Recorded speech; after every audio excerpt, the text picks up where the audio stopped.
Hello, my battalion of viewers. I'm the Knight of Arcane, and today we're looking at round 5 of the Danganronpa Ultimate Swaps, as voted on by Patreon.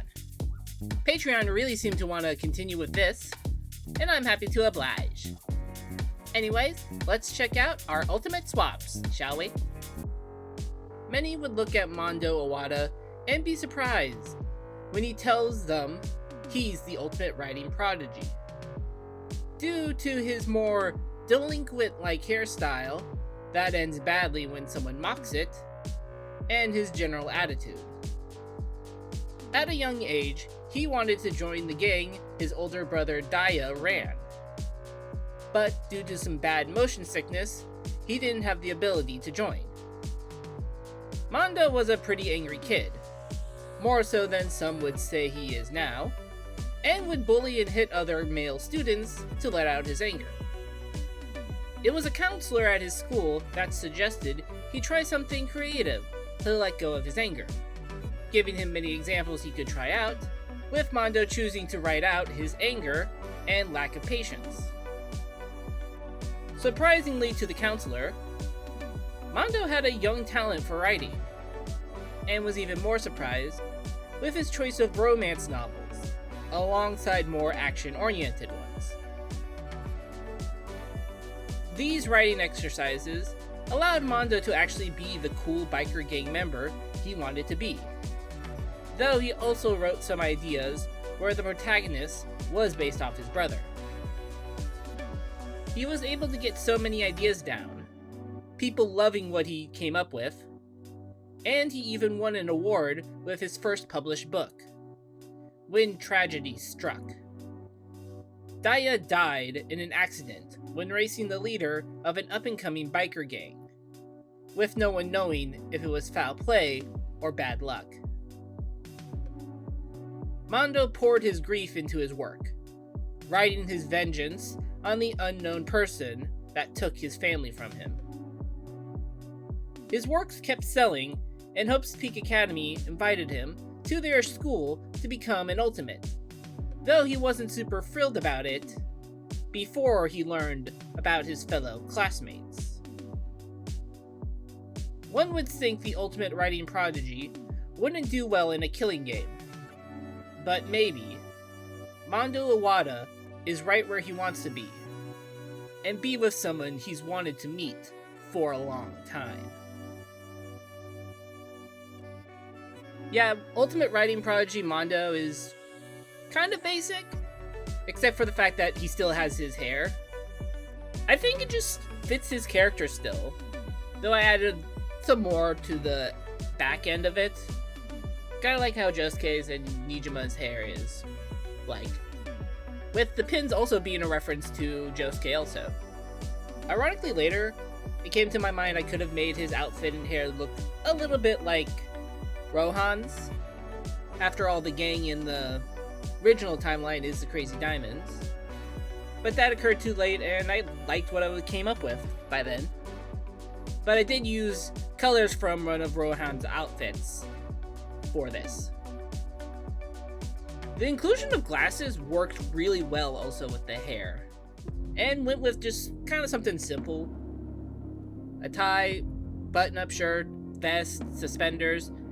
It's probably similar to the Kiyotaka design I did for the swaps, but it works pretty well, I think. And then also gave him a dicky.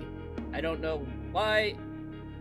I saw those posters and promotional stuff with the offer in a turtleneck sweater, but didn't really want to do a sweater, so came up with this. There are definitely some interesting colors since they're inspired by one of Rohan's outfits, but I think it helps them be a little unique and different and stand out. His brother still runs in the biker gang and still dies, which in my head will lead to probably the second murder. I know that's a little uncreative, but we have a different motive. After all, it would be revenge. Left it up in the air if it is actually foul play or not. And of course, he used motion sickness as a way and reason he couldn't become part of the game. And I just thought it'd be cool to have him be able to live his fantasy in the novels, while also, making the character based off his brother. Hard to tell if this version of Mondo Owada really looks like an Ultimate Rider, but I'm still happy with the design in the end.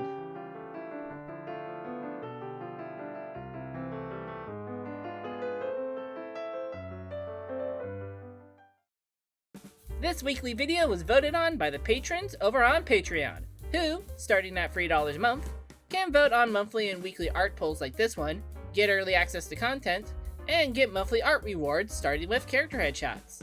So if you can, head over to Patreon to become a patron today. Every little bit helps. Anyways, now back to the video. A rough life would be pretty expected for the ultimate biker gang leader. And while true for Toko Fukawa, she didn't let it slow her down. Neglected by both her mothers and father, she chose to stay as little time at home as possible, leading her to wander the city and one day see a Japanese biker gang in action with her own eyes. And in that moment, she knew she wanted to run her own gang. She started small, with just herself on a bicycle, and her neighbor, Yuki Takemaru, who she roped into it. But soon, she found other girls just like her who wanted to rebel against society and the system, and work together to form the Spicy Ladies Gang. She was of course the leader of this gang, and her skills backed her up on why she was. Toko had an impressive skill with any bike she could get herself on, and could outrun any cop that tried to arrest her, even when it was just her regular bicycle. Not to mention the tricks in combat she could do too when needed. Somehow, despite her small physique, Toko was also pretty strong. She had even ran from home to focus more on her bike and her gang, not like her parents cared or missed her. The Spicy Ladies kept growing more and more, even surpassing the Crazy Diamonds, who were once Japanese greatest biker gang before Toko came along. Naturally, Hope Speak Academy would try to invite her as the ultimate biker gang leader, though it took a while to track her down to do so. Toko originally didn't want to go, but Yuki, her now second in the gang, convinced her to, believing it would help the group, especially once they all graduated from high school themselves. So she begrudgingly agreed to go for the good of the Spicy Ladies. Unfortunately, the ultimate biker gang leader is stuck in a killing game now, with no one to trust and multiple motives for her classmates to kill. Toko Fukawa is made of stern stuff that should keep her alive, but now she's the one thing she has worked even more so to keep herself from being since she started her gang. Alone, and that might lead to her downfall. Obviously, it's a very funny thing to have Big Mondo being the writer, but it's also funny to have the small and kind of meek Toko be the ultimate biker gang leader. And no, she isn't also the ultimate serial killer. I have plans for that. I of course looked up the anime delinquent outfits to help inspire this, with the school uniform parts partially being inspired by Bancho Lilymon, with the rest being like Mondo and other designs.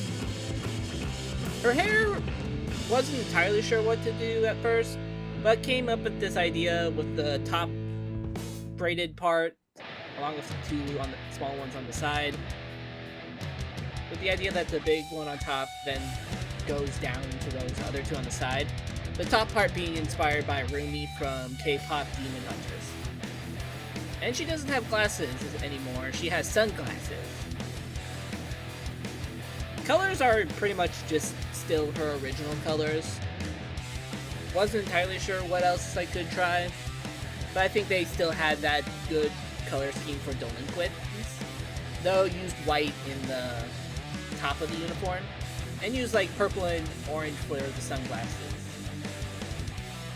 In the actual lore, Toko doesn't have a great life, so I just made it be that she pretty much both ran away from home and just never stayed at home as much as she could. Her second, I got the name from rearranging parts of Mondo's second's name.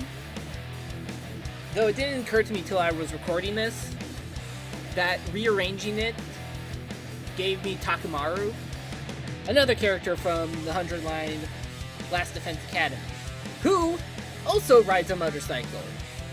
That was just a coincidence, because I just needed something for the story, so I just moved stuff around. But it's very funny that this happened. Though I do think Toko would be our second death in this, because I'm actually starting to think a little bit about who will die, and who will be the Black Death. So maybe before they got their memories erased, they actually did come to an understanding that it was an accident. But they don't remember now, so yeah. Toko Fukawa definitely looks like an ultimate biker gang leader, and I hope you enjoy her design.